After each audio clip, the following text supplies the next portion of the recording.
2022, the year where it almost ended. Great most of the year, everything was on the up. Was having great moments with friends, doing courses, started doing more Photoshop work, 3D printing, started to give up on smoking. Lasted roughly until the end of the year, which is nuts. Everything was going great until the end of the year. I realised I was developing the same feelings that I tried so hard to suppress. The dark thoughts that I went so long without thinking about, and the lack of motivation to continue. Christmas was great. My birthday was one of the best I've ever had because I went into it talking to the greatest friend any person could only dream of having in their life. It was great, but something clicked in my head at the end of the year. It was the closest I got to ending things. I acted upon the thought, and if I succeeded, I wouldn't be here today. Fortunately, I never managed to succeed in what I had planned to do. Truth of the matter is, you have to find the ones worth breathing for, worth fighting for, and worth living for. It could be the difference between waking up the next day or not.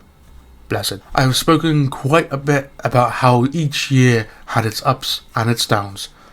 2022 was no different. The only difference is, it was one of the better years that almost ended extremely bad. So let me dive into it a bit more. Josh, Malcolm and myself started to do 3D printing, which is definitely something that was pretty cool. As long as you have the STL files, you can print whatever your heart desires. I think all in all, we must have printed things like Kylo Ren's lightsaber, which was always for Rian, and she is now in possession of it, which I'm so happy about. Obi-Wan Kenobi's Revenge of the Sith lightsaber, a Darth Vader helmet, a small dog, a temple guard mask from Star Wars, a bunch of small busts, among other things. We had fun doing it. Stressful, but it was fun.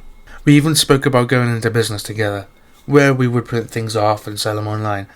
However, it was causing arguments and unneeded stress, and so we decided against it in the end. Something that I am not proud of, however, is once again falling in love. With who, you may be wondering, or not. Once again, I fell in love with my best friend. I don't fucking know why. Why the fuck do I keep allowing myself to feel these feelings for someone that I know will never have that kind of future with? Don't get me wrong or anything, I do love her to bits. She is an amazing person, but there has to come a time where these feelings stop surfacing, in which they eventually did. In late 2022, early 2023. At least I hope they did. I can never tell what the future holds, but as of right now, yeah, I'm fairly content in knowing that I don't currently feel that strong of a love for her. I spent the best part of 2022 gaming, mostly Star Wars Battlefront 2 with Rian. It was such a fucking awesome time. Having amazing gaming moments with her, having funny, intellectual and honestly heartwarming conversations with her over the course of the year. I even went into my 27th birthday talking to her and having her sing happy birthday. It was awkward, as was every other time that I had someone sing happy birthday to me. I like the attention, sometimes, but when I'm the only one to get attention, for occasions such as my birthday, it's weird. However, I truly appreciated her singing me a happy birthday. I think we spoke on call for roughly maybe an hour or so that night. Well, I say we only spoke for an hour, but we had been speaking beforehand over Facebook. So that was one of the best times going into my birthday that I can recall. The rest of my birthday was kind of boring, as it usually is, but that was one thing I won't forget. While the end of the year had its good moments, something clicked in my head. The problem with depression is how, no matter how good you may feel in a moment, it could easily change in an instant, which for me it did. I felt like fucking pure shit. Another Christmas, and another birthday without my mum. Everyone else moving on with their lives. My brother now with a wife and 2 children. Josh with his child, and I hardly ever seeing him like we used to. Malcolm, at the time, with his then girlfriend. I can't remember when they split up. Ed always working or out, and hardly ever see him as much despite living with him. Everyone. They had all moved on and I was stuck. Stuck in the past and not being able to shift the feeling of being alone. Shifting the feeling of being in love with the greatest girl ever, for whom I know I'd never have a future with. It was all killing me inside. Inside my head. Inside my heart. I tried shifting the feeling of impending doom, but couldn't. So I turned to the bottle. Once I had drunken enough to not feel any pain, I took one look at, I think it was a pair of jeans or a hoodie.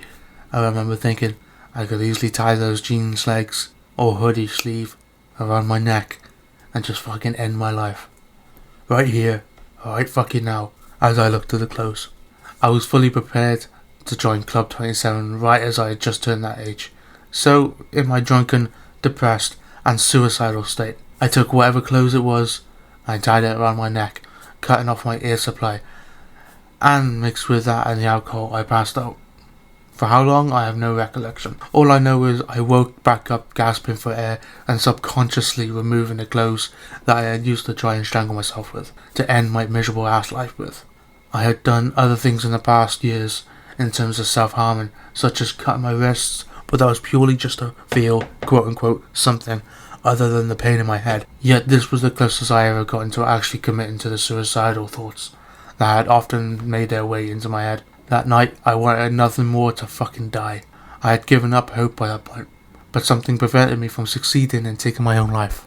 I can't say for certain that this will be the last time that I'll ever try to actively end my life. There could be something that happens in the future that will cause me to try again. Hell, I may even succeed. I guess from this point onwards, my life is a ticking time bomb, ready to pop the fuck off. This new burst of darkness would cause the beginning of the new year to be one of the fucking worst. Which, of course, I'll go into a little more detail during the next chapter, which will be the last quote-unquote year-based chapter.